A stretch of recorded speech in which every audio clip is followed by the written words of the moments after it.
పూర్వక నమస్కారం. ఆంధ్ర రాష్ట్ర ప్రజలందరూ కూడా రాష్ట్ర వ్యాప్తంగా కూటమికి అనుకూలంగా తీర్పునివ్వడం జరిగింది.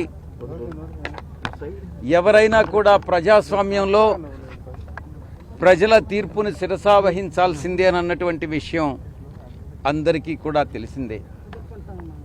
అది రాజ్యాంగబద్ధం కూడా. ఈ యొక్క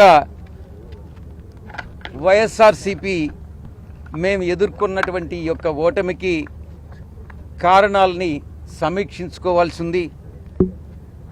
ఎక్కడ పొరపాటు జరిగింది, ఆ పొరపాట్లను ఎలా సరిదిద్దుకోవాలి, ప్రజలకు నచ్చనటువంటిది మేము ఏం చేశాం, మేము చేసినటువంటి పనులని ప్రజలు ఎందుకు ఆదరించలేదు అన్నటువంటి విషయాన్ని కూలంకషంగా చర్చించి ప్రతి నియోజకవర్గం నాయకులతోనూ అందరితో కూడా సమీక్ష నిర్వహించి మా అధ్యక్షుల వారు ఆ తదుపరి కార్యాచరణ చేపడతారన్నటువంటి విషయాన్ని మీ అందరికీ కూడా తెలియజేసుకుంటా ఉన్నాను. థ్యాంక్ యూ, ధన్యవాదాలు. ఇంతకన్నా చెప్పాల్సింది ఏముంటుంది?